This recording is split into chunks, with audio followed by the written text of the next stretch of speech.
दृश्य काशी का एक शांत घाट। सूरज डूबने को है। गंगा का प्रवाह धीमा और शांत है। कुछ लोग दूर घाट पर पूजा अर्चना कर रहे हैं। संत रविदास अपनी कठौती में पानी भर रहे हैं और उनके चेहरे पर एक सौम्य मुस्कान है।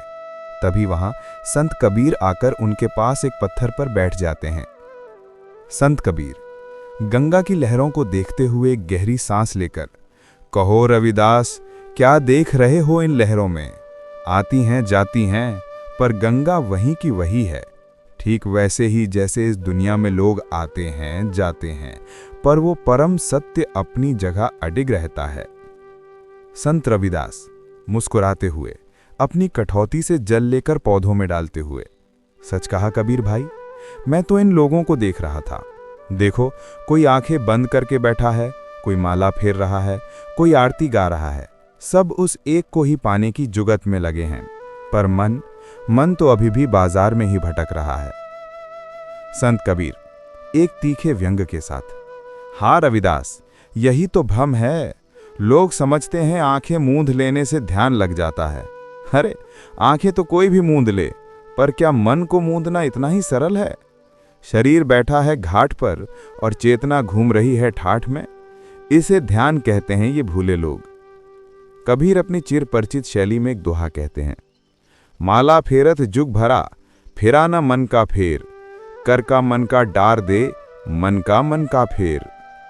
संत रविदास शांत भाव से, आपने मन की गांठ पर ही चोट की कबीर, तो फिर आप ही समझाइए, ये ध्यान आखिर है क्या?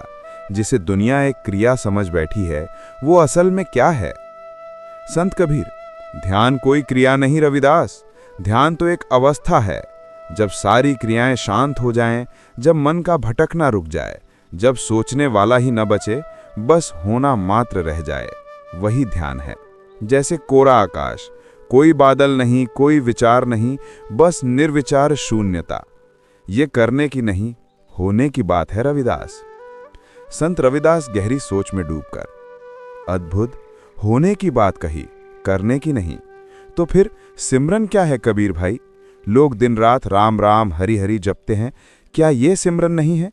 और अगर ये सिमरन है तो क्या ये क्रिया नहीं? संत कबीर, सवाल तो तुमने सटीक पूछा है। दुनिया जिसे सिमरन समझती है, वो तो तोते की तरह नाम रटना है। जीभ राम राम कह रही है और मन गिन रहा है कि कितनी माला पूरी हुई।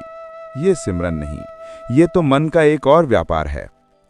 संत रविदास अपनी मीठी वाणी में, मैं इसे ऐसे देखता हूं कबीर, कि सिमरन वो धागा है जो उस होने की अवस्था तक ले जाता है। सिमरन केवल जीभ से रटना नहीं, बल्कि रोम रोम से उसे याद करना है, उसकी प्रीति में डूब जाना है। जब प्रेमी अपनी प्रेमिका को याद करता है तो क्या वो माला फेरता है? नहीं, उसकी तो हर सांस में याद बस जाती है। सिमरन वो निरंतर बहती याद है जो तुम्हें तुम्हारे स्रोत से जोड़े रखती है। रविदास भाव में भरकर अपना एक पद गुनगुनाते हैं, प्रभु जी तुम चंदन हम पानी, जाकी अंग अंग बास समानी। प्रभु जी तुम घन बन हम मोरा, जैसे चितवत चन चकोरा। रविदास रुकते हैं और कबीर की आंखों में देखते हैं। जैसे चंदन की सुगंध पानी में मिल जाती है, उसे अलग नहीं किया जा सकता, वैसे ही जब याद करने वाला और जिसकी याद की जा रही है, वो दो न रहें, एक हो जाएं, उस प्रीति का नाम ही तो सिमरन है कबीर भाई। ध्यान अगर मंजिल है तो सच्चा सिमरन उस मंजिल तक ले जाने वाली नाव है कबीर भाई। संत कबीर रविदास की बात सुनकर गहरी सोच में, नाव, बहुत खूब कहा रविदास। पर रविदास एक सवाल और उठता है, अगर नाव चलाने वाला ही अहंकारी हो, अगर वो ये सोचे कि मैं नाव चला रहा हूं, मैं सिमरन कर रहा हूं, तब क्या वो नाव किनारे लगेगी या बीच भंवर में ही डूब जाएगी? कबीर ये गहरा सवाल पूछकर शांत हो जाते हैं। गंगा के जल पर डूबते सूरज की आखिरी किरणें झिलमिला रही हैं और पूरा वातावरण एक गहन प्रश्न में डूब गया है। अब रविदास कबीर के प्रश्न को सुनकर एक सौम्य मुस्कान देते हैं। संत रविदास धीमे और गहरे स्वर में कहते हैं, कबीर भाई, आपने तो जड़ पर ही उंगली रख दी। जिस सिमरन में मैं बाकी है, वो तो अहंकार की ही नाव है। वो किनारे कैसे लगेगी? वो तो मैं के बोझ से ही डूब जाएगी। सच्चा सिमरन तो तब शुरू होता है जब चलाने वाला खुद को मिटाकर नाव को भक्ति और समर्पण की धारा के हवाले कर दे। वाह रविदास वाह, मैं का मिट जाना, यही तो कुंजी है। पर लोग इस मैं को मिटाने के नाम पर भी एक नया मैं खड़ा कर लेते हैं। देखो, मैंने अपना अहंकार मिटा दिया। ये कहने वाला कौन है? ये वही अहंकार है जो साधु का भेष धरकर बैठ गया है। ध्यान और सिमरन का असली फर्क यहीं से शुरू होता है रविदास। जिसे लोग ध्यान कहते हैं, उसमें वे मन से लड़ते हैं। वे विचारों को जबरदस्ती रोकने की कोशिश करते हैं। मुझे शांत होना है, मुझे निर्विचार होना है।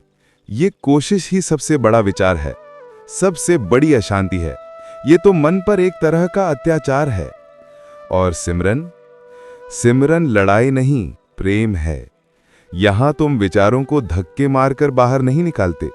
यहां तो तुम भीतर अपने प्यारे को, अपने राम को इतना भर लेते हो, इतना भर लेते हो कि दूसरे विचारों के लिए कोई जगह ही नहीं बचती।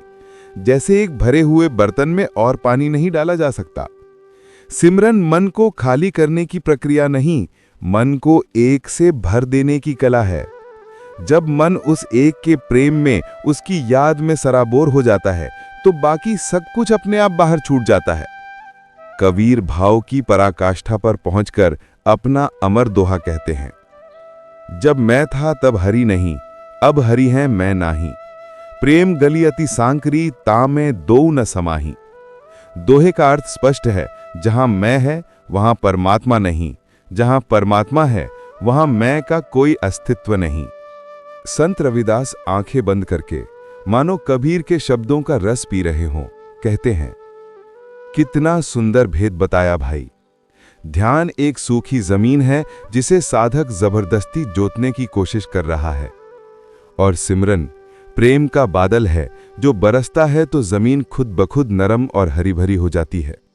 बिल्कुल, और जब ये सिमरन गहरा होता है, जब याद सहज हो जाती है, जब सांस सांस में उसी का नाम बिना जपे चलने लगता है, तब एक अद्भुत घटना घटती है रविदास। तब सिमरन करते करते साधक उस अवस्था में पहुंच जाता है जिसे लोग ध्यान कहते हैं।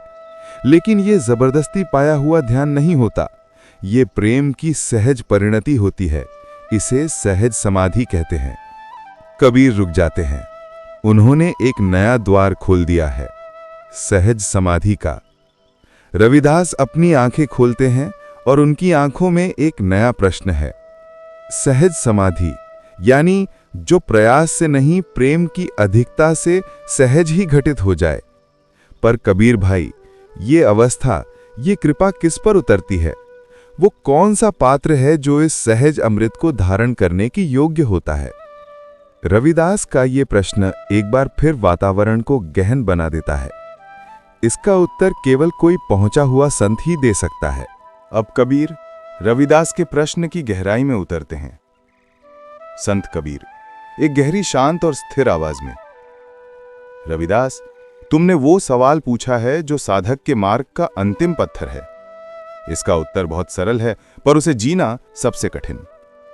वो पात्र, वो योग्य इंसान वो है जिसमें सरलता हो, जिसमें बालक जैसी निर्दोषता हो, जिसने अपने ज्ञान का, अपनी भक्ति का, अपनी साधना का सारा बोझ उतार फेंका हो, जो पूरी तरह खाली हो, कोरा हो। कबीर रुकते हैं और रविदास के आंखों में झांकते हैं। संत कबीर, परमात्मा भरे हुए घड़े में और नहीं भरता, वो तो खाली घड़ा खोजता है। जो ये मान ले कि मैं कुछ नहीं जानता, मैं कुछ नहीं हूं, बस वही जानने के योग्य बनता है। जो पूरी तरह समर्पित हो जाए, जिसने अपनी पतंग की डोर उस मालिक के हाथ में दे दी हो, फिर हवा चाहे पूरब चले या पश्चिम, उसे कोई चिंता नहीं। कबीर अपने जीवन के अनुभव को एक तीखे और सच्चे दोहे में पिरोते हैं। पोथी पढ़ी पढ़ी जग मुआ, पंडित भया न कोय। ढाई आखर प्रेम का, पढ़े सो पंडित होए।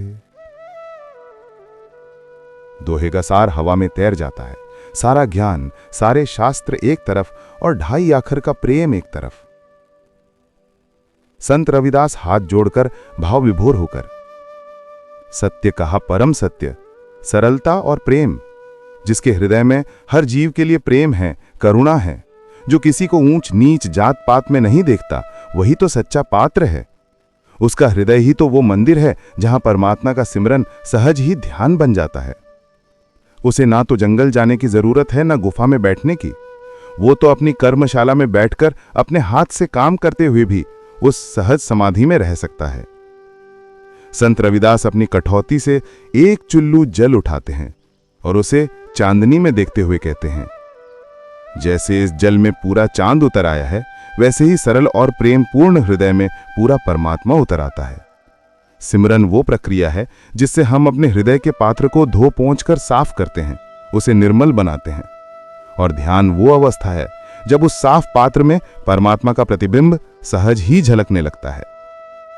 सिमरन बीज है, ध्यान उसका फूल है, और सहज समाधि उस फूल की सुगंध है जो बिना किसी प्रयास के चारों ओर फैल जाती है।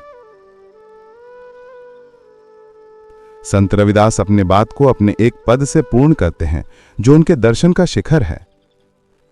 रविदास जन्म के कारणे होत न कोहु नीच, नर को नीच करी डारी है, ओछे करम की कीच।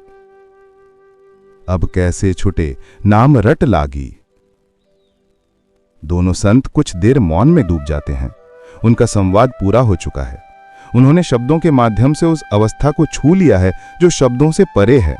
अब केवल मौन ही उस अनुभव को व्यक्त कर सकता है। ध्यान एक अवस्था है, निर्विचार, शून्य, कर्ता भाव से रहित। यह मंजिल है, इसे करने की कोशिश ही बाधा है। सिमरन एक प्रक्रिया है, प्रेम से, सहजता से निरंतर उस एक को याद करना। यह मार्ग है, यह मन को जबरदस्ती खाली नहीं करना, बल्कि उसे उस एक के प्रेम से भर देना है। जब सिमरन गहरा होता है, जब याद करने वाला और जिसकी याद की जा रही है वो एक होने लगते हैं, जब मैं का भाव प्रेम में विलीन हो जाता है, तो सिमरन सहज ही ध्यान में रूपांतरित हो जाता है। यही सहज समाधि है, और इसका पात्र वही है जिसका हृदय बच्चे जैसा सरल, प्रेम से भरा हुआ और अहंकार से खाली हो। दोनों संत अंधेरे में विलीन हो जाते हैं, पर उनका ज्ञान घाट पर जलते दियों की तरह हमेशा के लिए प्रकाशमान रहता है।